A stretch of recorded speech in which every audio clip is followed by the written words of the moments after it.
do this first. Okay, we're at Luke chapter 1, starting at verse 26. Now, y'all say, okay, how many of y'all believe in God? Raise your hand. Okay, now watch this. Okay, how many of y'all believe that when you die or Christ is going to come back first, you're going to go to heaven? You believe, okay, all hands will go up that time. Okay. All right, so if that's true, then and you believe that from the bottom of your heart, then you have to believe that what I'm about to say is true, and then you have to be telling people about this, right? But let's look how strange to the average man this is. Now watch this. Luke chapter 1, Tony, all of you guys, great job of reading the story. Luke chapter 1, starting at verse 26. Okay, it says, now in the 6th month, the angel Gabriel. Now, we believe in angels, y'all believe in angels, right? Now, this is the story that y'all trying to convince the world is true. That the angel Gabriel was sent by who? Was sent by God. Okay, who's the angel? Gabriel. Who sent him? God. Okay, who's the angel? Gabriel. Who sent him? God. Now, watch this. The angel Gabriel was sent by God to a city of Galilee named Nazareth. Now watch this. To a virgin. What does virgin mean? Okay, give me the Disney version. What does a virgin mean? What? Could a person that has never had relations, is that good? Or sexual relations? Okay, watch this. Who's the angel? Gabriel. Who sent him? God. To the virgin that was engaged. Now wait a minute, that's good stuff. The virgin, if you're engaged, you probably should be a virgin, right? I'm gonna pick on y'all. I'm sure this was a strange way to say the word, right? It says to a virgin engaged to a man named who? Joseph. Okay, we got the virgin, whose name is? Don't say it right here, but we know it. Mary. She's engaged. What does engaged mean? Promise to marry on such and such a day. We gonna say I do, and you do, and I do, and we all do, and everybody gonna be happy ever after, right? Okay. Now watch this. Is anybody in here engaged or plan on getting married soon? I'm gonna start in trouble, but I mean, for the sake of argument, what do you mean? Do you plan on getting married? Let's say in the next whatever. Raise your hand if you're in the building. Okay, hand in the back. Okay, y'all look straight ahead. So I'm just picking on them just for the sake of argument. Nothing personal. Okay. Brittany, say for example, if Brittany is engaged to Edward, right? And engaged means you planning on doing what? Being married. Now watch this, y'all. Y'all talking about the strange way to say the word. And Brittany said, look, she go to Edward and she said, before they get married, she said,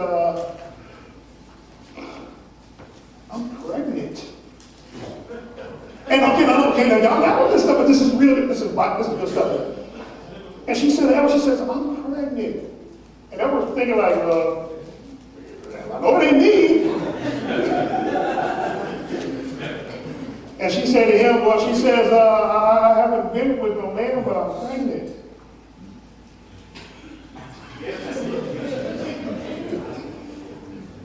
Fast forward to 2000, whatever it is. Do y'all think that would fly? Why not? Well, we believe in God, right? What you talking about?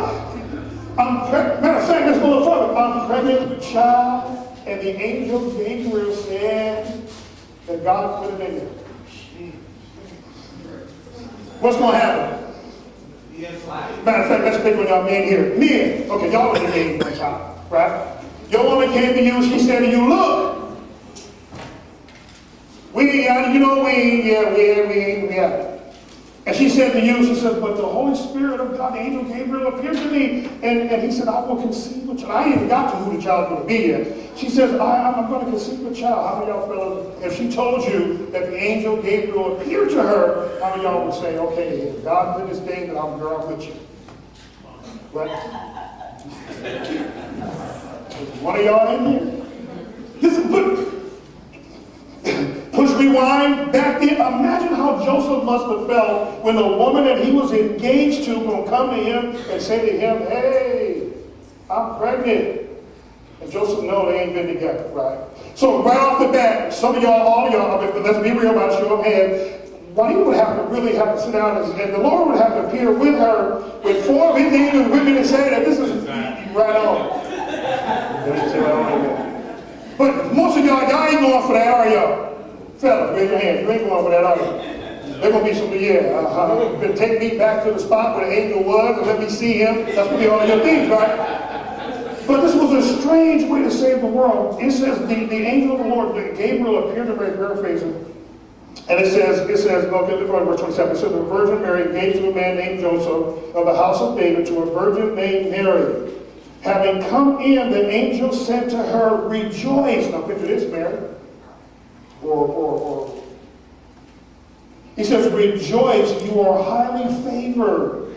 We talked a couple weeks ago about having the favor of God on you. What was going on in Mary's life that God so favored her that he would do this? Isn't that amazing? It's like Mary must have had some things going on. She must, there's the favor, and y'all, then there is the favor. Mary must have had that type of favor that all of us have to be shooting after for God to choose her out of all the women in the world. He chose, I'm always curious about this kind of stuff. My question is, what was going on in her life that God loved her enough that he would choose her above everybody? During that time, her above everybody else.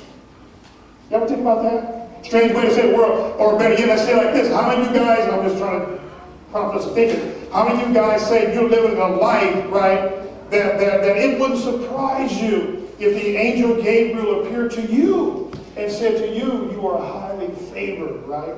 Some of us don't even look for that kind of blessing, right? But it says you are highly favored. And then go on and tell the story. It says, we'll read the rest of it later on. Basically, he was telling Mary what's going to happen. Not only telling Mary that you're going to have you're pregnant with a child, and you ain't married to Joseph yet, but Mary, you ain't just pregnant with any child. You are pregnant with the child. And his name is Jesus. You're pregnant, Mary, you're pregnant right now. Just paraphrasing y'all. Mary, you are pregnant with the ultimate world changer. They're going to talk more about this. Mary, they're going to talk more about your child than any other child that will ever be created, right? What type of favor did Mary have?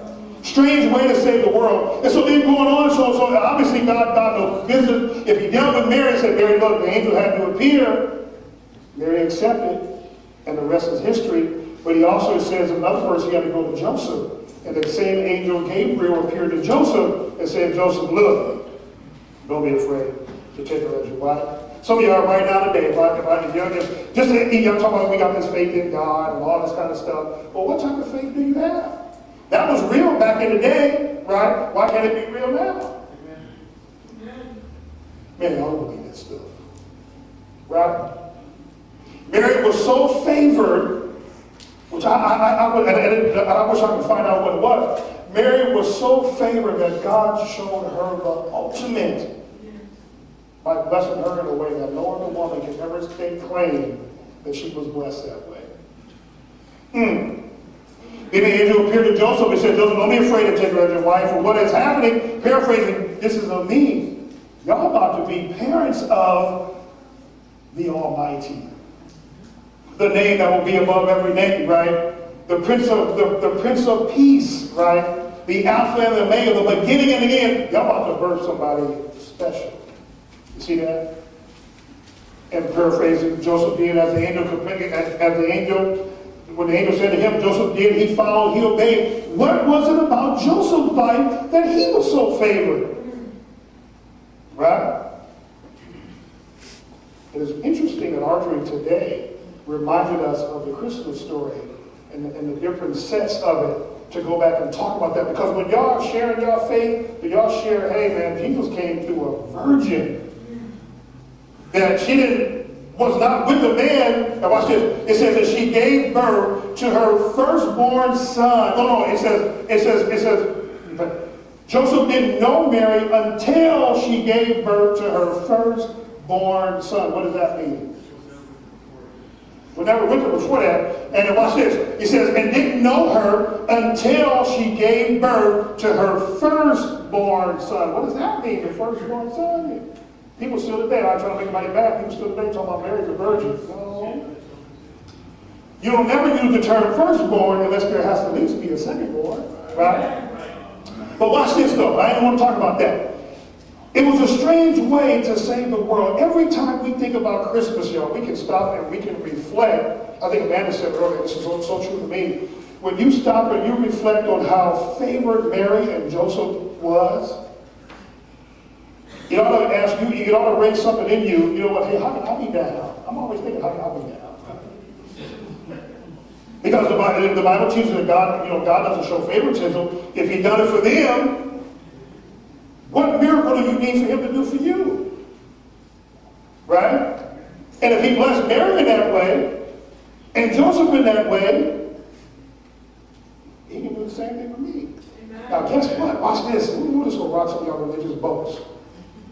Mary and Joseph, was Mary and Joseph Christians? Huh? Somebody said, well, okay, that probably ties into the three, y'all seen the thing with the three kings? They brought gold, frankincense, and myrrh in the manger. Y'all seen that, right? I mean, y'all saw that. You know, on a Christmas card, you read. How many of y'all think that's true? Huh? It never said it was nothing about no three kings. It says kings. Or wise men, wise men. The gold, frankincense, and myrrh never hit the manger, it hit the house where the young child was, really. But that and many, many more ties up into this. Because, now if I don't call your name, this ain't pertaining to you. So don't get all on your little feelings, okay? The reason why we don't stop and reflect on the goodness of what God done for Mary is because, remember I told you I reminded you about the Christmas trap? Because so many of us are wrapped up in what I call the Christmas trap. I started this last week. I'm just hoping I'll finish it today. And y'all, okay, look at your neighbor. Find somebody to look at. Even if they ain't cute. Just pretend like they're cute. Okay, and ask them this question. Say, I know he about to start tripping again.